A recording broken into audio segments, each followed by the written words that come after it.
If two parents have a child, they have a God-given blood bond with that kid from the day he's brought into the world. And it affords you certain things with your relationship. You have, for example, automatic love from your kids.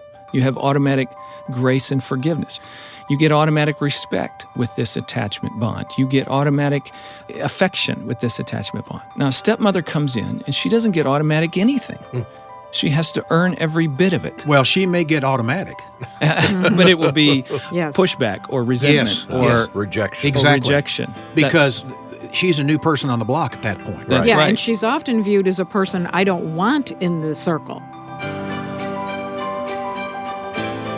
From the Family Life Podcast Network, this is Family Life Blended. I'm Ron Deal. This donor-supported podcast brings together timeless wisdom and practical help and hope to blended families and those who love them.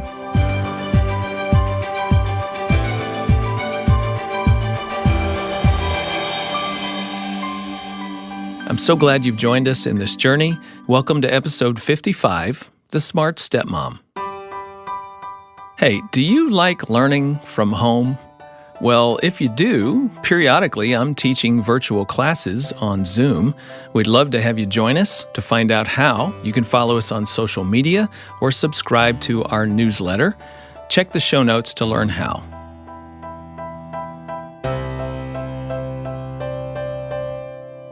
Okay, today we've got another, what I like to call Family Life Today flashback for you. Laura Petherbridge and I published a book called The Smart Stepmom, and a few years ago, we were invited to be on the radio broadcast of Family Life Today. Now, this is before I joined staff here at Family Life. Periodically on this Family Life Blended podcast, we like to share with you conversations that originally took place on Family Life Today because the principles are timeless. So the first voices you're going to hear are those of Dennis Rainey, the host of Family Life Today at that time, and Bob Lepine. I was a guest along with co-author Laura Petherbridge. Laura is an international speaker and author who serves couples and single adults on a variety of topics. She has authored and co-authored 4 books and frequently appears in the national media. Laura has spoken many times for Family Life Blended at our Blended and Blessed event and our Summit on Stepfamily Ministry event. She and her husband Steve live in Georgia and have 2 adult children and 2 grandchildren. You can learn more about her work at thesmartstepmom.com. Now, let me tell you, there is so much packed into this conversation for stepmoms, but let me be clear. This is also for you biological dads. We preach being a team a lot around here at Family Life Blended, so let me encourage you to listen together to this episode and discuss the implications for your marriage and family. It's a great way to build teamwork into your home, so I hope you'll both listen and talk about what you hear. And if you stepdads are feeling a little left out, don't worry, we've got an episode coming up for you real soon. Okay, so here is our latest Family Life Today flashback on Family Life Blended, The Smart Stepmom.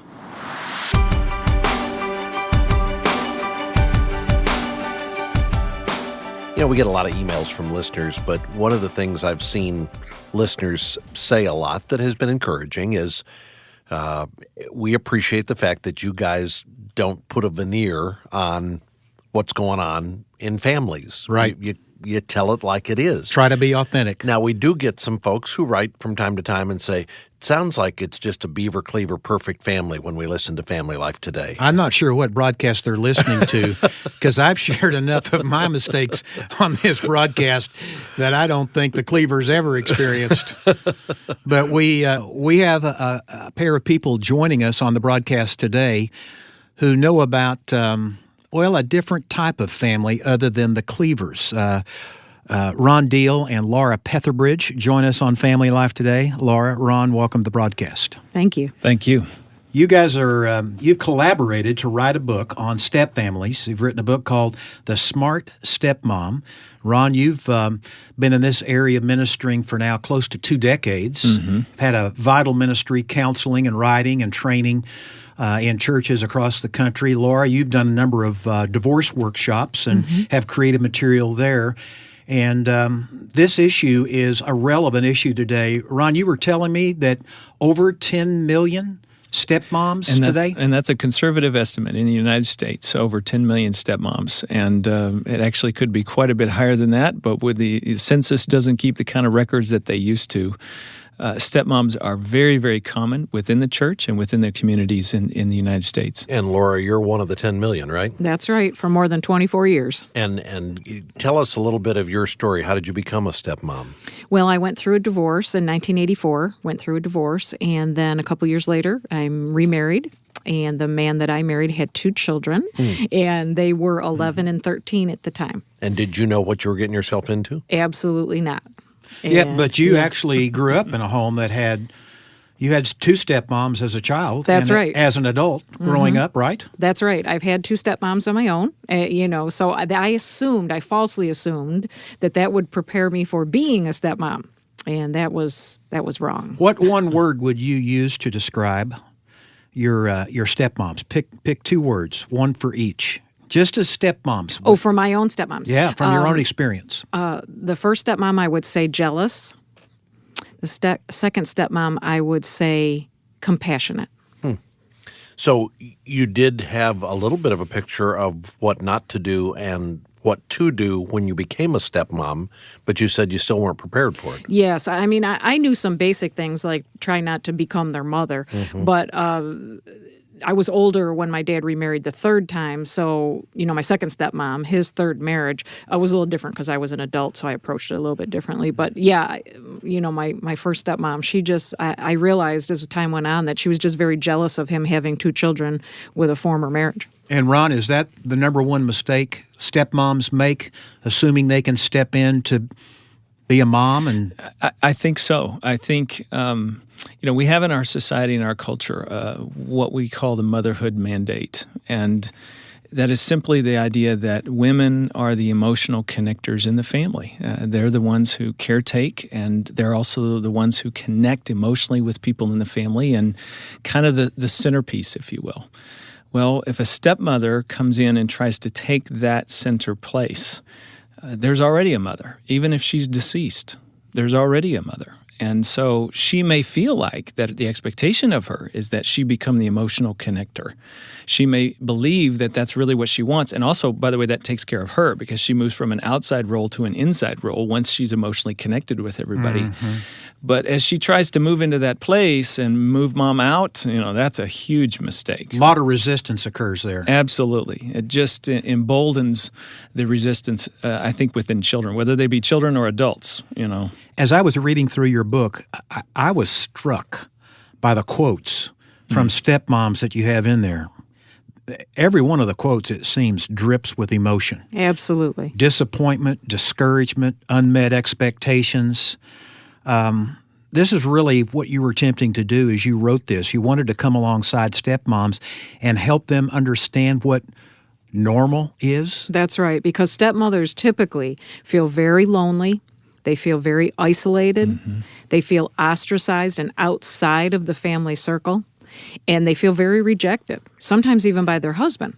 And so what the goal, in particular in the beginning of the book, is to show other stepmoms, we understand your pain. These feelings are perfectly normal, and there is a way to overcome them. It seems like there almost ought to be a Surgeon General's warning on the side of being a stepmom. I mean, for somebody who is considering a blended marriage relationship, whether they're bringing their own kids in or they're stepping into an existing family structure, there almost ought to be a timeout to say, you just need a real sober assessment of what you're about to do, because the dynamics here, Ron, are really significant, aren't they? Yeah, and really what we're saying is you can be a great stepmother, have a wonderful step-family relationship. It's something you grow into, that the family will grow together over time. We just want to get your expectations set. For that woman who's in the dating experience, looking down the road, thinking about marrying a man who has children, what's my role, what's my place going to be? We want her expectations in the right place so that she understands that there's a process here and that she may not ever, in the children's heart, take on that mother figure kind of role. She might, but she may not. Or even more confusing, she might have that role with some of the children, but not with all of the children. And so just to understand that and to go in with her eyes open and her expectations in the right place sets her up for greater success. And here's something I believe. More stepmoms are successful than they know, but they're trying so hard.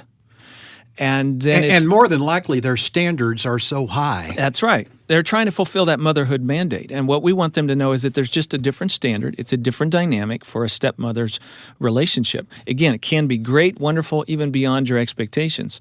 But don't assume that you're going to become mom. And you said it's going to take time. Are you saying months, years? Well, we've talked on this program before about how it generally takes step families 5 to 7 years to really kind of integrate, to pull the family members in. I call it cooking. It takes a while to cook. And how long does it take a stepmother to really get into a place where she feels some peace and feels connected emotionally and knows what her role is? Well, it depends. It depends on so many factors. The age of the children, whether they're part-time or full-time children, all kinds of things make a difference there. Again, what I would wish for stepmothers is that they would enjoy what they have today, rather than living and longing for what they don't have today. Yeah, look at the glass and it's half empty. And go with what God has given you and grow with that. Laura, as you started your journey as a stepmom, undoubtedly, well, you admit in your book, you had high expectations and you were instantly disappointed. How did it manifest itself with your husband's children? Yes, I really think, I was going to come in and be this wonderful Christian role model in their life and influence them and get them in church. I had all these expectations of what a wonderful Christian example I was going to be for them. And then when it gets down to the day-to-day stuff, it's just so different than what you think it's going to be. It's just so much harder than you think it's going to be. And stepmoms often feel guilty that they don't love their stepchildren as much as they either think they should or as much as they love their own children. Now, I didn't have my own biological children, so I didn't have that comparison, but other stepmoms tell me all the time, I feel so guilty because I don't love his kids in exactly the same way that I love my own. So I think that's one of the first things, is to lower your expectations for the role that you are going to be or become in the lives of these children. And so that's what I had to do. Take us to early in your marriage when you had to learn that. I mean, what was one of the first situations that occurred at the grassroots level, on the mundane, everyday life that stepmoms face that you had to face? Yes, I had to realize certain things were not a hill to die on. For example, I was going to get us all eating really healthy and having these really healthy meals. Well, my stepkids weren't doing that in their other home, in their biological home.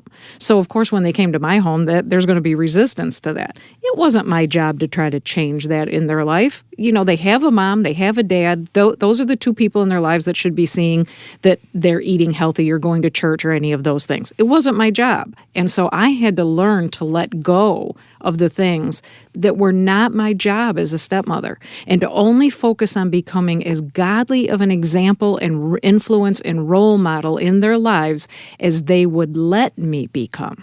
So take us to the dinner table. You got kids who won't eat it, pushing back. Yep. Do you engage your husband at this point and ask him to step in, or do you call a timeout, step into another room, and have a little caucus between husband and wife and say, how are we going to handle this? Yeah, it has to become between the stepmom and her husband.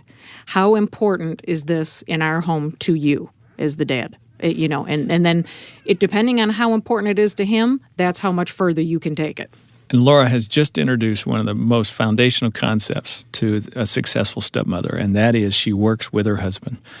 And, what she's saying is it wasn't her job to get them eating right. Well, if her husband wants his kids eating right, she can partner with him and she can make that happen.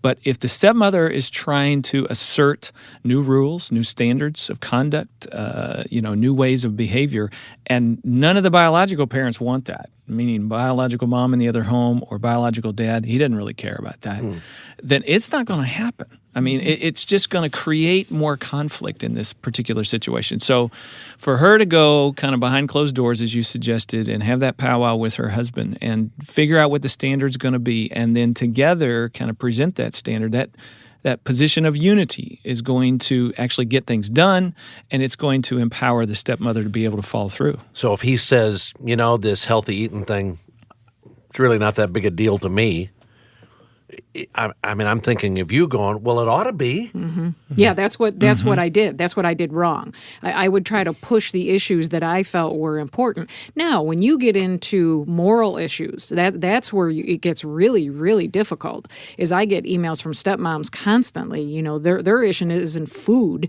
They're not dealing with a food issue. They're dealing with something like the teenage son's looking at pornography, or the stepchild is coming into the home and swearing at her, calling her terrible names, and she doesn't know how to respond to that. Oh, let's take the teenage son looking at pornography and a stepmom. What's she to do? At that point, it is a moral issue, and you know what's best for him at that point. Mm-hmm. Do we follow the same scenario of you and your husband getting off, caucusing again, talking about it?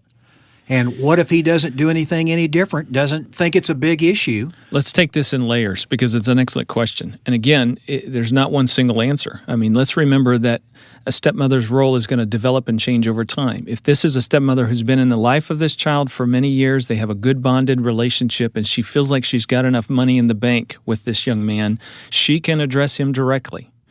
What if, however, she's in the early years of this experience and this young man really doesn't give a rip about her opinion about this, then she simply doesn't have the power. She wishes she had it, but she just doesn't with this young man. At that point, she really has to go to her husband. She really has to work with him. If he embraces this and understands this is something that needs to be addressed, they can figure out a plan as a team. If he doesn't think it's a big deal, or if he says, yes, it's a big deal, but he won't follow through. Or if he kind of dismisses it because he's got a problem with pornography. Mm-hmm. Yeah. She's in a very disempowered place. It's not hopeless, but the reality is, how much influence does she have? She has to try to work with her influence where it is. And in this scenario that we're talking about, that would be through her husband. But if he's not willing to do it, then she has to, I think, assert some boundaries. I think she could say things for her own personal space. There may be younger children in the home. So she may have to say some things like, I'm sorry, you're not going to be allowed to use the family computer. I guarantee you it's going to create conflict and a battle in the home. And ultimately what this comes down to is whether or not dad will deal with his son. Mm-hmm. Well, and I want to draw attention to something you said earlier because it was one of those ahas for me as you were talking about this. A stepmom feels like she ought to have a level of authority in the family structure because, after all, she's an adult. Exactly. And she's a mom. And she's paying for a lot of stuff. That's right. Well, there's not just the authority, but there's the heart of wanting to be a mother. That's right. And maybe the dream has been realized. But you said that rather than seeing her position as one of authority, she really needs to reframe it as one of influence.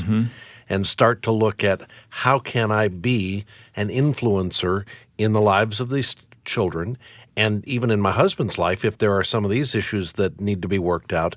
Again, not from a position of here's how we're going to do it, but from a position of how can I help and how can I influence and change the climate and adjust the thermostat around here? Essentially, the stepmother's role comes down to a relationship. The more relationship she has, the more influence she has with the children. And that will come with the passage of time as they grow together as a family, if you will. Say that again, Ron. Essentially, step-parenting and for the stepmother, it comes down to relationship with the children. The deeper the relationship, the more authority she has with the kids, the more influence she has with the children. It's a matter of timing. Being an active, engaged, what we might call authoritative parent is a matter of timing for the stepmother. She has to earn the relationship. See, here's one of the foundational issues we discuss in this book, and it's attachment. A lot of people just don't understand how attachment works. If two parents have a child, they have a God-given blood bond with that kid from the day he or she's brought into the world. And it is an indescribable relationship with your children. It is the kind of thing that never goes away, never passes away, and it affords you certain things with your relationship. You have, for example, automatic, what I like to call automatic love from your kids. You have automatic grace and forgiveness. You ever apologize to one of your children? I've had to do that more often than I would like to admit. But you know what? They take me back. They don't even blink. And they forgive and they throw their arms around me and we move on. You get automatic respect with this attachment bond. You get automatic affection with this attachment bond. Now, a stepmother comes in and she doesn't get automatic anything. She has to earn every bit of it. Well, she may get automatic. But it will be Yes. pushback or resentment or rejection. Exactly. rejection. Because she's a new person on the block at that point. That's Yeah, right. and she's often viewed as a person I don't want in the circle. Dad and I were getting along perfectly fine There you before go. you entered the picture. And you have actually come, the stepmom in their eyes, in the children's eyes, has come between the relationship that the child had with the parent.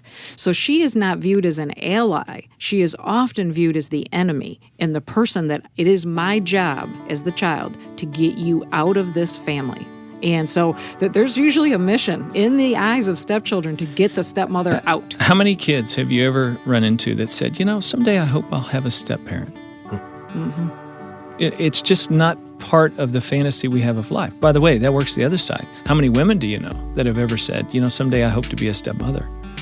It's not necessarily a role that is embraced and welcomed. The children, what Laura is saying is that children don't have the same commitment to the success of the marriage as the couple does.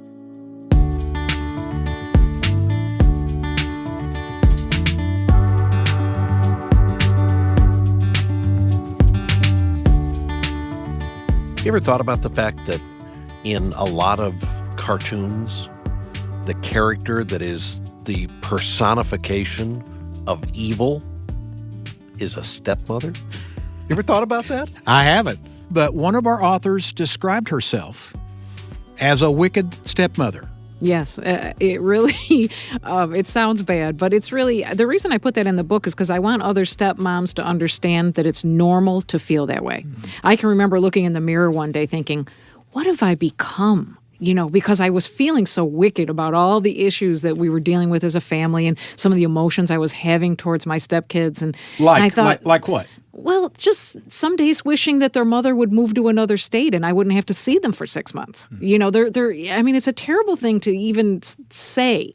But if I'm being totally honest, and I'm speaking for a lot of stepmoms that contact me, their desire is that the stepkids would move far, far away. So you just wouldn't have to deal with it all the time. So you want them out of your life. Exactly. And I know that sounds very unchristian. It doesn't sound very loving.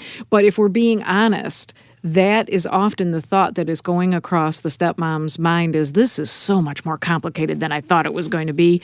Maybe if they just weren't here, it wouldn't be so difficult. I don't think I've ever admitted this on Family Life Today, but I think Barbara and I had some days with our kids. I was thinking the same thing. If there had been a box to have checked, could there be a chance of our kids moving away for maybe 6 hours? Maybe it wasn't 6 months. There were times when we sent them off to summer camp and just said, thank you, Lord, for summer camp. Yeah. Just for a little breather here. But I can really understand, Laura, although I obviously have never been a step-parent, I can understand how that would create all kinds of guilty feelings and shame that you even have the thought. Absolutely, because I think as a biological parent, when you think that, there's a part of you that knows that's a little bit normal. But as a stepmom, there's a part, in particular, if you're a Christian, there's a feeling inside of you that you don't love these children in exactly the same way you either love your own children or you love your own family members. And there's a guilt that goes along with that. So it's different than the biological parent, being glad that the kid's going off to camp, because it's just a different family dynamic.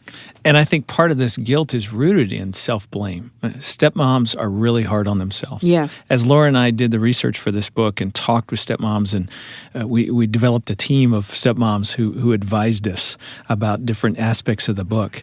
That's one of the things we heard over and over and over again. And in my counseling with step families is this sense of blame. Stepmoms try so very hard.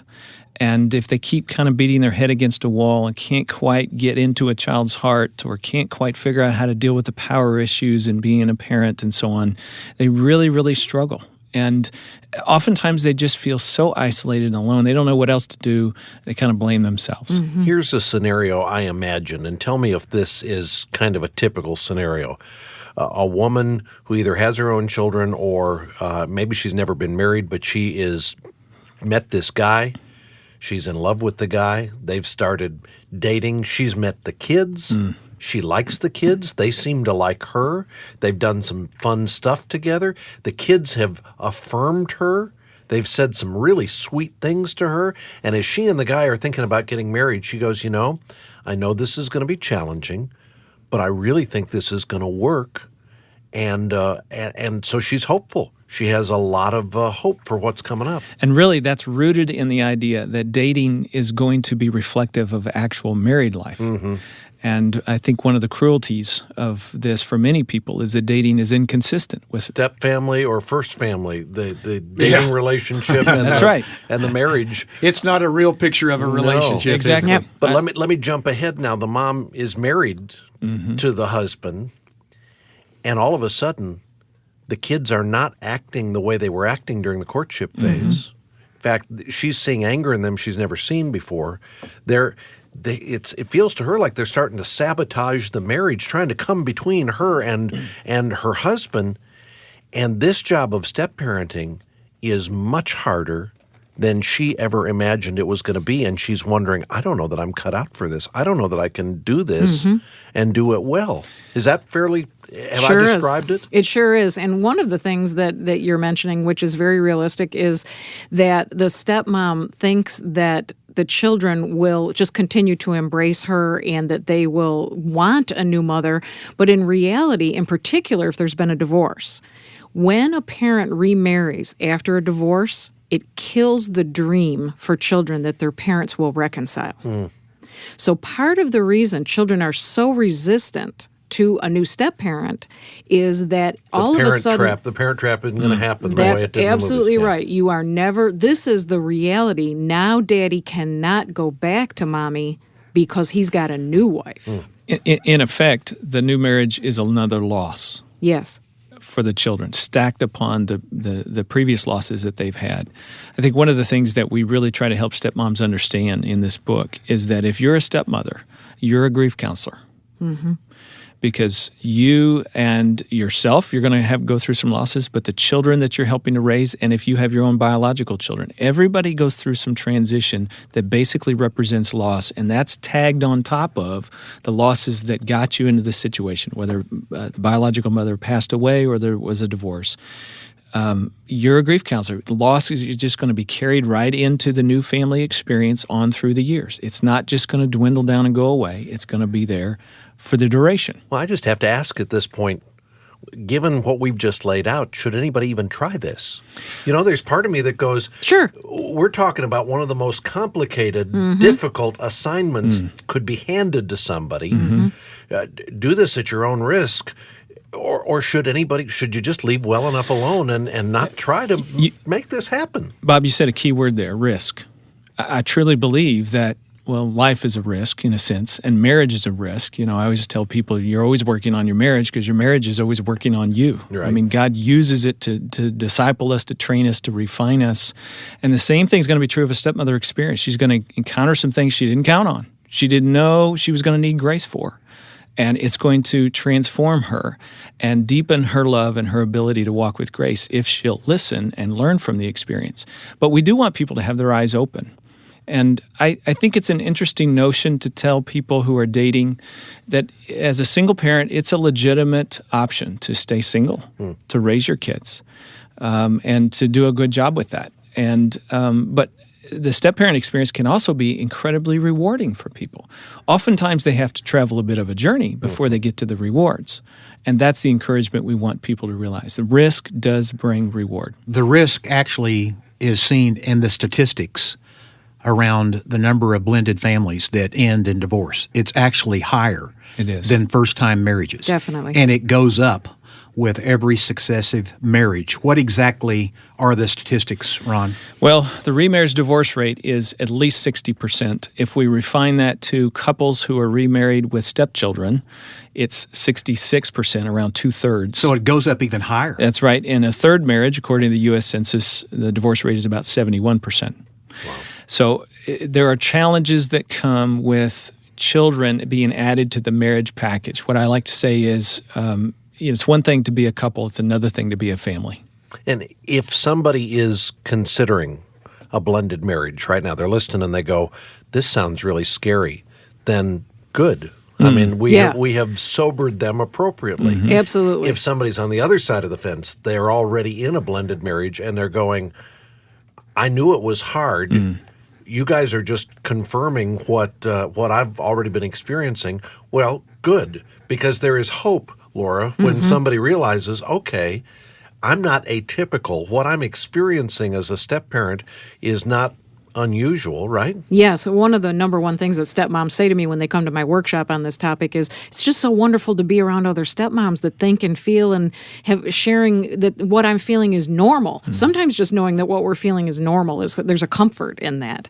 And so that's absolutely true. And I think too the mistake is that we think that we learned from our past mistakes. So often, in particular, if you've been a divorced person and you're remarrying, you think, well, I learned how to do marriage from, I learned what I did wrong from my first. And that's really untrue. We really do not learn from our mistakes unless we learn why we made those mistakes. And so it's not uncommon to go on and make those mistakes again. So it really is taking a good look in the mirror at why did I get into this marriage? And now what am I going to do? It's a complicated marriage. And for me, I had to get to a place where even though, there were times when I wanted to bail. I say that in the book. There were times I just wanted to run from all of it. And, I thought singleness wasn't too fun, but this is worse. And so you're talking about bailing from the marriage. Yeah, yeah. If I'm being honest, there were moments when I thought, you know what? I'd just as soon go back to being single than dealing with all of this. And I had to get to a point of where I said, you know what? I made a vow before God, before my husband, that I am not going to get divorced again. And I just prayed, Lord, you're going to have to teach me how to love these children and how to do this. I know that you can teach me. If I will look to you, you will give me the heart and the mind and the ability to do this if I will seek you on it. And that's really where I had to, that was where it began, the turning. And that's the risk. You see, what Laura said was, Lord, teach me. And she opened herself up to learning what she needed to learn in order to make the relationships work.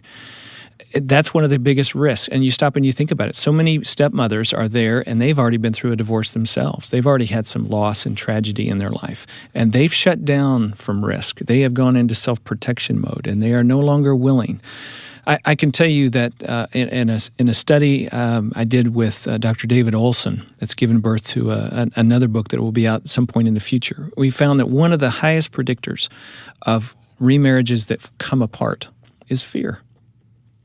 It's simply the unwillingness to endure risk, to learn, to grow, to be humbled by it, and to grow through it. But once you get afraid, once you begin to lock down, once you begin to say to yourself, you know what, remarriage, I don't know how to do that. There's a whole lot of risk involved with that. I think I'll go where I find safety and security, and that's back into being single again or being a single parent again. Then all of a sudden you've shut down and there's no hope for the marriage. You'd be amazed at the number of stepmoms that have contacted me, emailed me, and said, when I pull in the driveway of my home and I know the stepkids are there, I feel exactly the same way as I did when I would pull into my home when I was married to an abusive husband. Wow. So that's that kind of fear that is triggered in them. It's that same feeling of I'm out of control. There's people here who are hurting me. I feel ostracized. I feel lonely. I feel like I'm being taken advantage of. So she's really needing her spouse, her husband, to come alongside her, the father to come alongside and help her with this process because they are his children. If they were her children, she could set certain boundaries with them that's a little bit easier, but because it's his children, he's going to have to partner with her in order to get whatever's going on in the home that she feels so much fear going in there. They're going to have to work together as a team to get rid of that fear, that abusiveness that is going on there, because alone, she really does not have the power without him beside her because they're not her biological children. So the first principle is that cannot be allowed to happen. Absolutely. The father in that situation has got to take charge. Now, I'm going to assume, because it's gotten to that point, that he is not taking charge, that he is not an engaged father, but he's passive and he's letting things happen for whatever reason. And I'm not thinking here of a stepmom who's in a necessarily physically abusive environment, but in an environment where she tries to implement change. She tries to follow through with her role as a stepmother, but she gets sabotaged by her husband or what else happens in the home. One of the things we talk about in the book is what we call politely resigning. I mean, it's a very difficult thing to throw a mother into a place where she is responsible for getting the kids to pick up their room and take care of their stuff and do their chores. But every time she tries, they just say no. They go to appeal to Dad. Dad says, hey, it's not a big deal. She's stuck. And one of the things she can do is say, to her husband, I think it's time for me to no longer be responsible for getting them to make their beds. Obviously, that's not something that's important to you, and so I'm going to just back out of that. If you want them to make their beds, I'll let you handle that. And she politely resigns from trying to be an authority when she's not allowed to be the authority. And we hope what that would create is a little bit of a vacuum in the home. Dad walks around, notices nobody ever makes their bed, and clothes are all over the place, and Dad decides to get motivated to create this change. Then something can happen. But until then, until he's motivated, she's going to have a difficult time. There is one big issue, and we don't have a lot of time to talk about this, but if there's something that's keeping Dad from getting involved, it may just be his passivity, but it may also be this overwhelming sense of guilt that he carries around with him. I put these kids in this position through the failure of my first marriage. If I had done better, and it's almost like he's thinking, I've got to let them act out the way they're acting out because I bear the responsibility. How does Dad get past that? He has to walk straight through guilt, straight into his fear that somehow putting his wife into the front seat of his heart is going to cause his children irreparable pain, and he's going to cause them more difficulty. He's got to walk through that and act out of trust that is the right thing to do, that eventually that will bring stability to his children's lives, even though initially it may bring some instability to their lives. So you're saying commitment to his wife. That's exactly right. Is the strongest gift he can give his children. That's exactly right. Now, initially, Dennis, and this is really important because I don't want to convey an idea that initial commitment is just going to be happiness for his children. It's probably going to create them some pain because they were the priority for many years, especially in the single-parent years. And for him to say, you know what, nope, Friday night's for my wife now, and we're going to go out on a date, and show that commitment, express that commitment, and include her in decision-making, all of those things that will make children say, well, wait a minute, we came first. What are you doing? Do you love her more than you love us? He's got to understand that will be an awkward transition for them, and they may really resent it in the beginning. But the test of time will be that provides stability for them. During that difficult transition is where a lot of men bail. Mm-hmm. It's where they don't follow through. And we don't want to convey that we're saying that the dad is supposed to neglect his children. He brought these children into the world, so he needs to stay connected with his children. And say, for instance, say Friday night is date night. Make sure then Saturday morning breakfast is with your kids. Mm-hmm. Have one-on-one time with those children, Dad and just the kids, so that they can feel like they haven't completely lost their father to this new marriage. Very, very important for him to stay connected with those kids and to say, you know what, you've had me all these years. I realize this marriage has probably caused you some fear and some anxiety and feeling like you're maybe losing touch with me, but I'm going to promise you that I am going to love my new wife, but I am never going to leave your side. So it's important for dads to verbally communicate that the new wife is not replacing the children, and he's got to spend time with the kids to do that. You know, I'm listening to both of you here, and I know Bob's thinking the same thing at this point. There have to be those who have heard you talk about this now, and they're listening to all the costs that come with a blended family, and they're in a first-time marriage right now, and they're considering divorce. We want them to stay in that marriage. I want you to listen to me. Mm-hmm. You're not going to trade this one in for a better one. Mm-hmm. You may think it's a better one. But let me tell you something. There's a reason why the statistics are higher for a second-time marriage with children. The degree of difficulty Increases. significantly, and it doesn't matter how much emotional bonding you may feel to somebody outside your marriage. It doesn't matter How good they make you feel. or how bad your situation is right now in your first marriage. The degree of difficulty in establishing a blended family, a step-family relationship, is exponentially higher than it is to get things right in your first marriage. I have a pastor friend who gives first-time married couples my previous book, The Smart Step Family, and makes them read it so that they will be even more determined to make their first marriage work. There you go.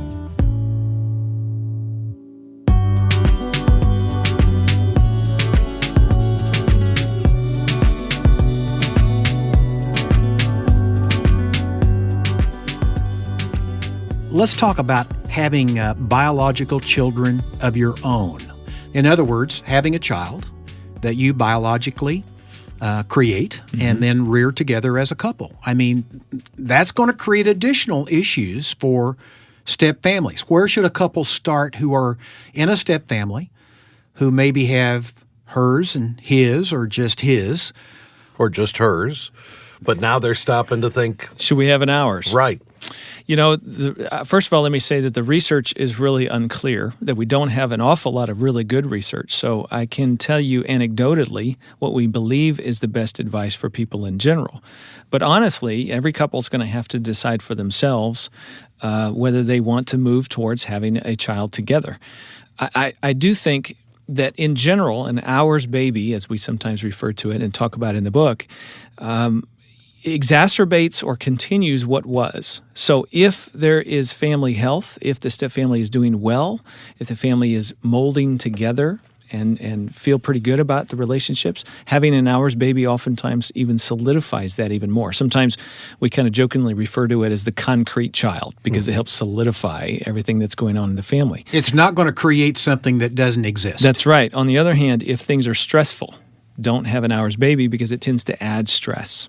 It tends to work against the family coming together and against the marriage. In that situation, it creates a quicksand Exactly. instead of concrete. So the decision really needs to be based on what's the health of the family dynamic in the first place. And it's wrong to think that an ours baby is going to make something that isn't there, right? An ours baby is not a solution. That's right. We want to encourage couples, obviously. That's a marvelous thing to have a child together, and it can be a great thing. Just consider the timing. And in all this, I want to go back to the Bible, which says children are a blessing. And anybody who's had a child realizes that a child will redeem you from your selfishness. Now, in a step family, you've already experienced plenty of redemption at that point because you've had to face some of your selfishness.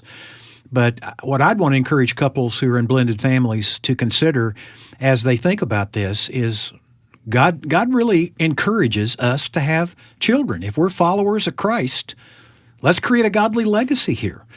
God's power has always worked through broken situations. It's a part of what life is.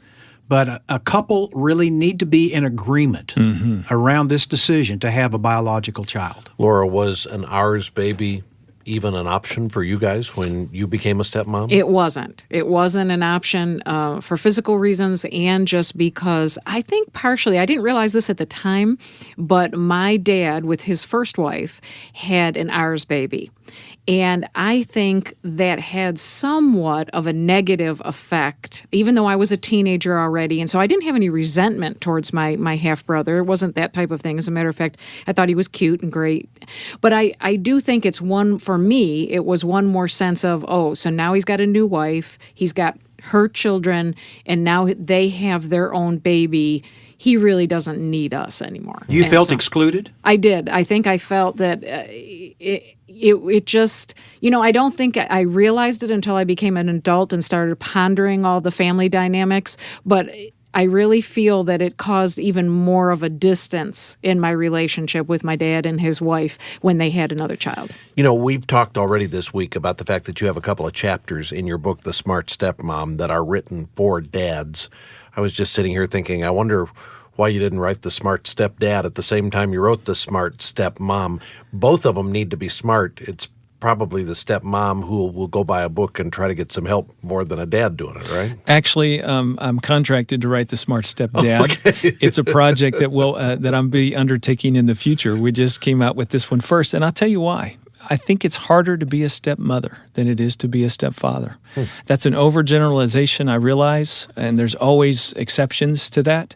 But the role of stepmother is a very, very difficult role and oftentimes a very lonely role. And we really felt like that was the first person we needed to reach out to. And kids seem to accept a stepdad more easily than they do a stepmom. We found that in a lot of our research and a lot of what we did in writing this. We don't really have the psychology behind that, but they just seem to, not that every stepdad is accepted, but they do seem to accept a stepdad better than they do a stepmom.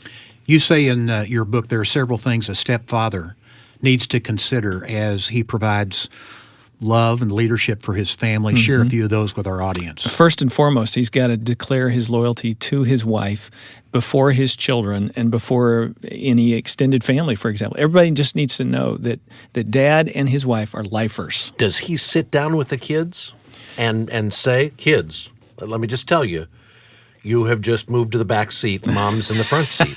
Does he say that to him? Well, I think he can articulate, yes, with words, his dedication to her, his promise to her, that he means that. Forsaking all others in his vows also now includes them.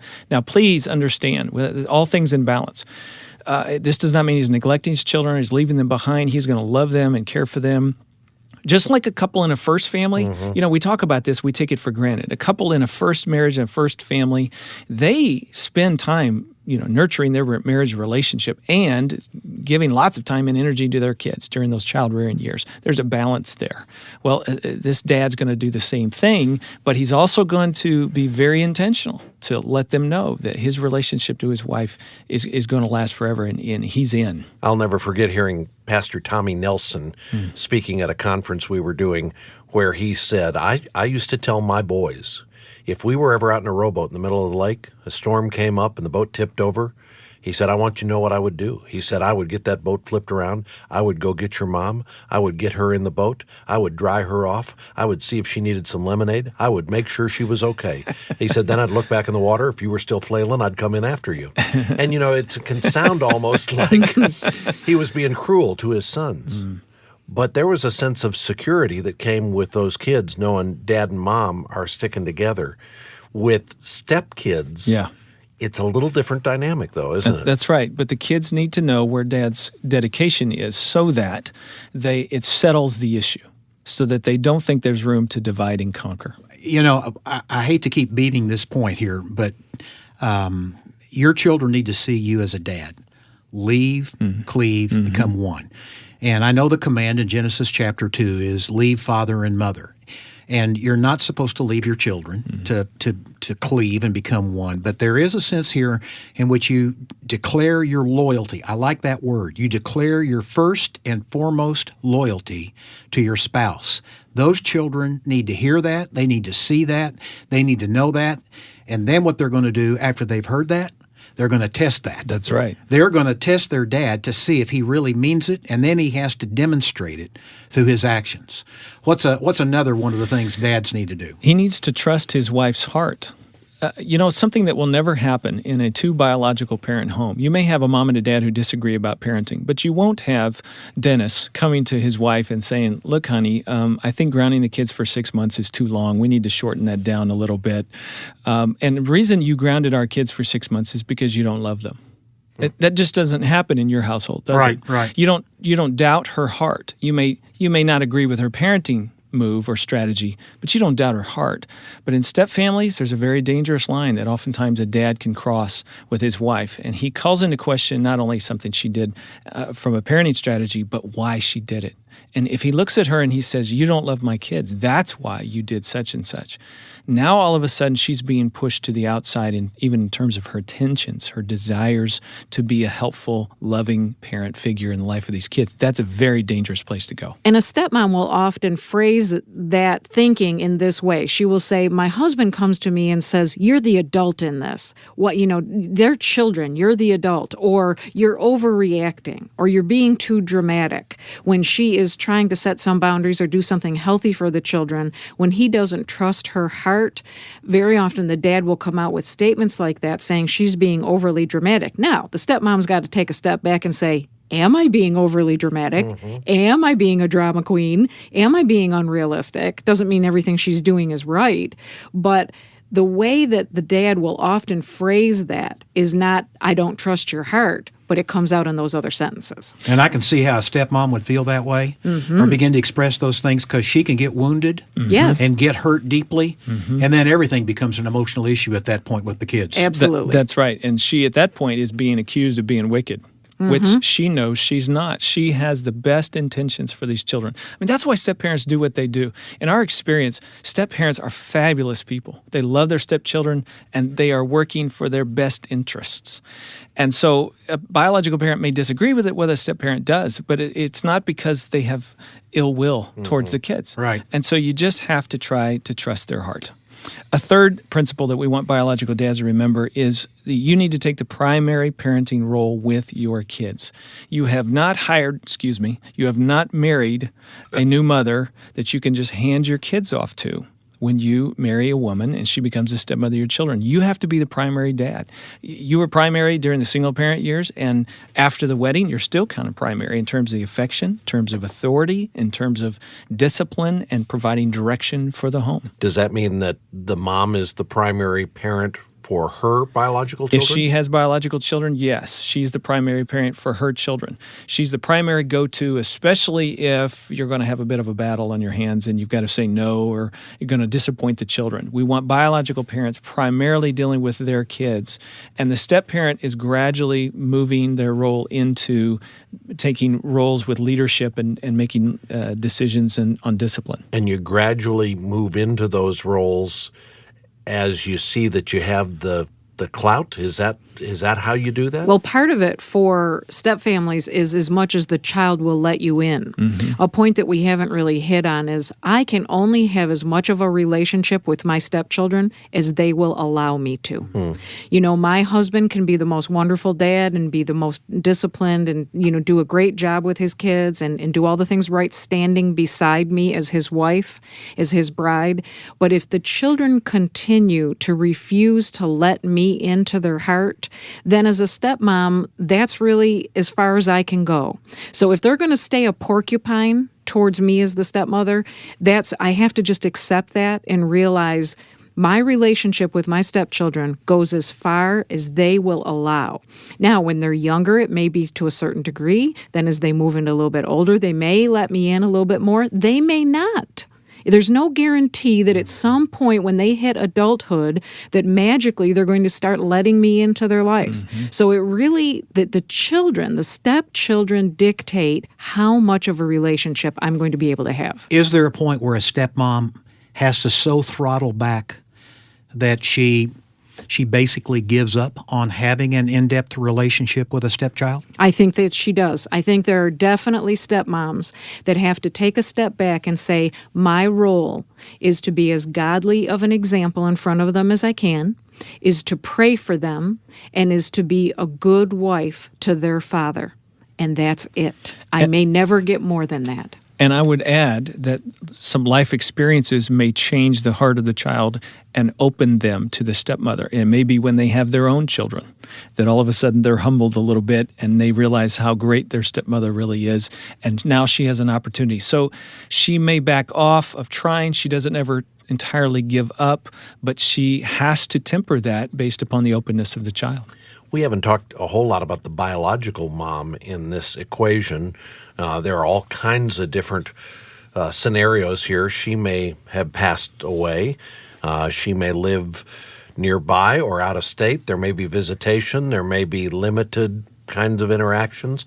What should a stepmom's role be when it comes to a biological mom? You were one. How did you handle it? Well, one of the things that I love about our book is that we really go into the different kinds of biological moms.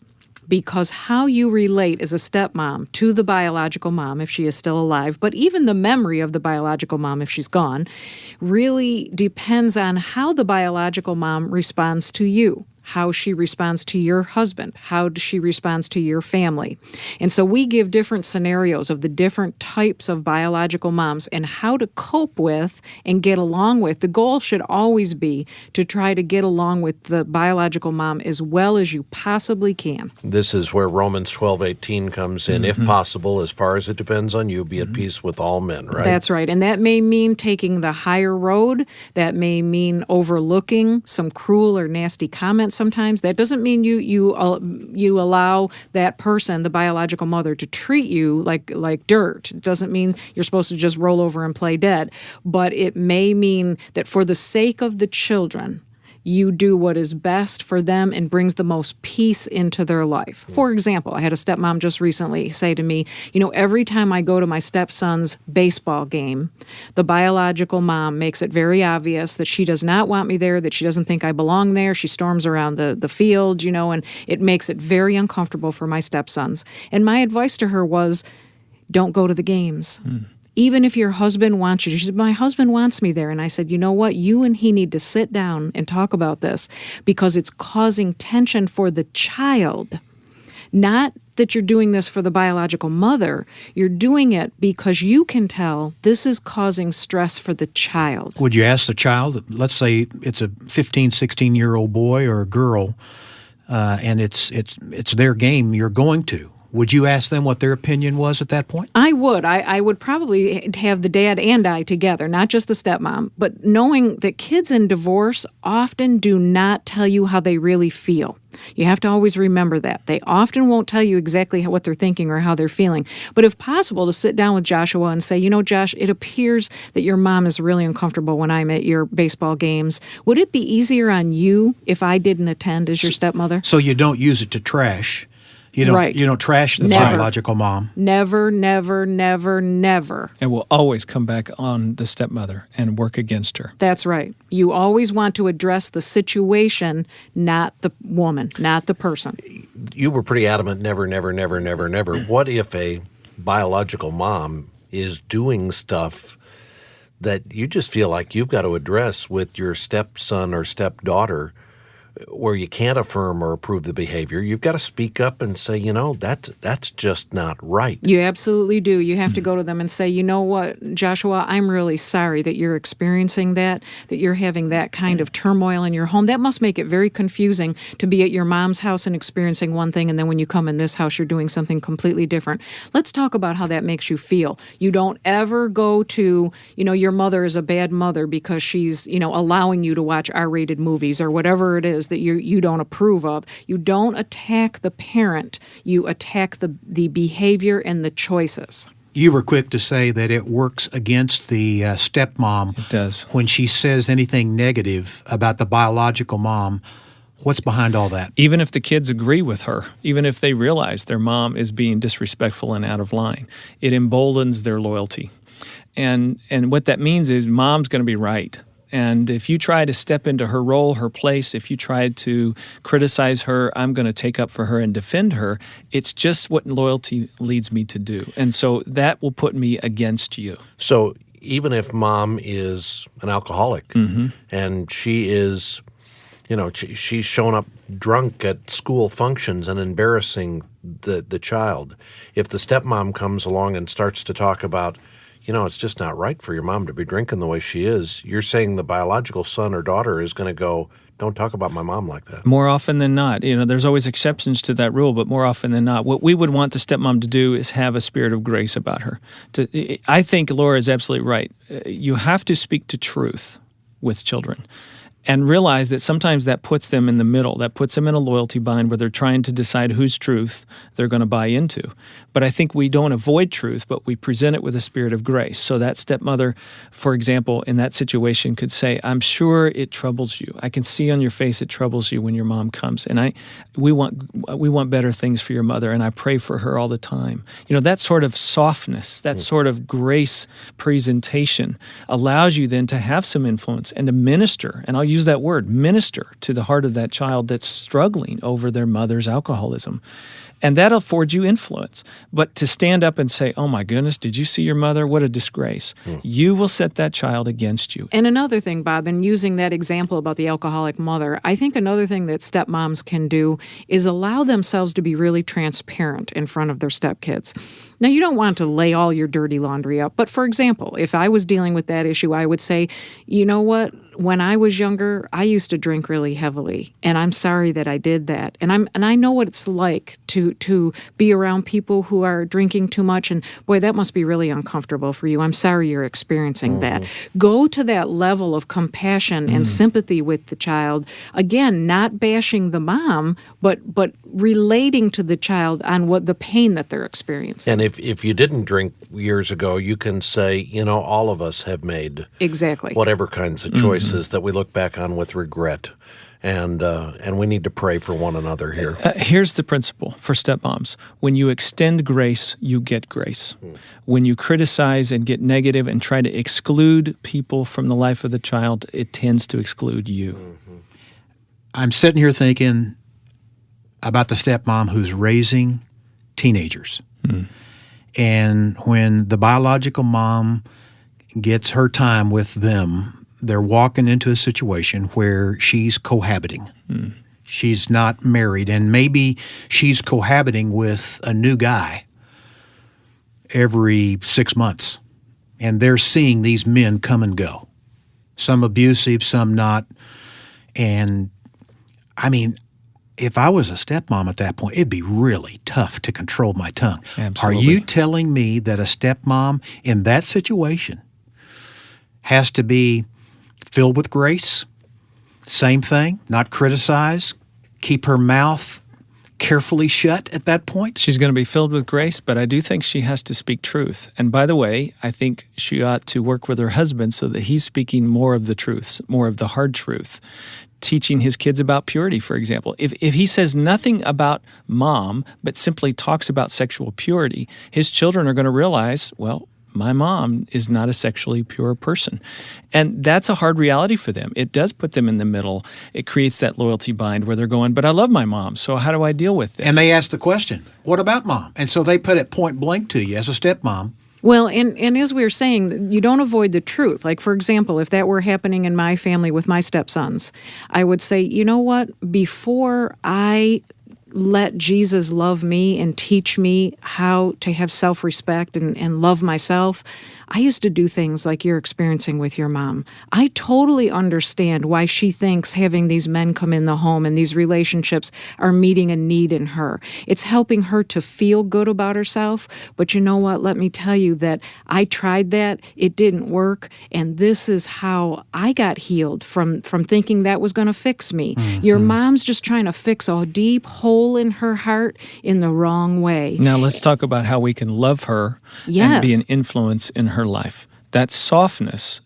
continues your influence as a stepmother. I like what you're talking about here because it's not a holier-than-thou judgmental attitude. It's humility. It is, and it's giving a blessing instead of an insult. 1 Peter 3, verse 8 and 9 really talk about being harmonious, sympathetic, kind. And it says, not evil for evil, not insult for insult, but giving a blessing instead. And it says, to your point, Ron, for you were called for this very purpose, that you might inherit a blessing.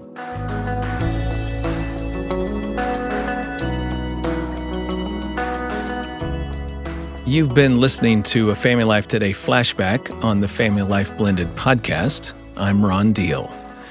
Stepmoms, I sure hope you're feeling empowered in your role.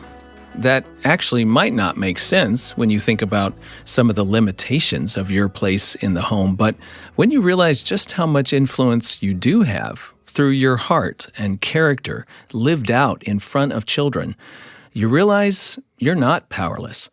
You have to be strategic sometimes, but you have an important role to play, and with time, it will grow and grow.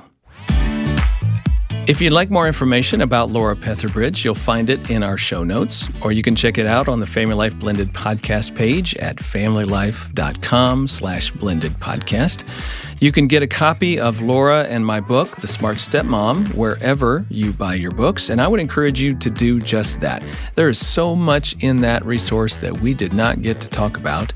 The show notes will tell you how you can get your copy. Hey, do me a favor, take 2 minutes to rate this podcast or give us a review. We love hearing from people. We heard from a couple stepmoms not long ago. One said, being a stepmom is hard. I've felt frustrated, alone, angry, resentful, trapped, miserable, anxious, misunderstood, and unequipped. But because of this podcast and Ron's books, I feel understood. I feel like I have a tribe, and I'm reminded that I am indeed not a failure. Well, I am so glad that you have gotten that message. Another stepmom declared this podcast to be transformative. She says, as a stepmom of 4, I really needed resources to navigate our marriage and blend well. I'm so grateful for the wisdom in this podcast. We want to do our hard well, and this has been an invaluable tool for us to do that. Well, I'm glad it's helping you, and we pray that it's helping others as well. If you're a regular listener, thanks for subscribing. And let me encourage you to think of someone that you could share this episode with. If you haven't subscribed yet, of course, you can do that on Apple Podcasts, Stitcher, Spotify, YouTube, or wherever you get your podcasts. You can also listen on the new and improved Family Life app, which lets you take notes while you listen. And hey, if you're not familiar with Family Life Blended, we're a division of the International Ministry of Family Life. We have the largest collection of articles, videos, books, live conference events, and online resources for blended families in the world. And it's all available at familylife.com/blended. Come check us out. And remember to follow us on Facebook, Instagram, and Twitter.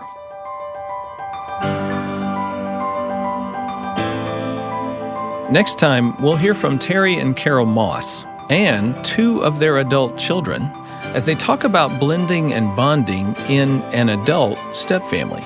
I want to go back with my kids and my wife and be able to go back home for Thanksgiving, and it's mom and it's dad, and oh, this is the room I grew up in. Let's drive to the school I went to. I'm going to bring my family, and it's going to be my home. That's the Moss Bunch, next time on Family Life Blended.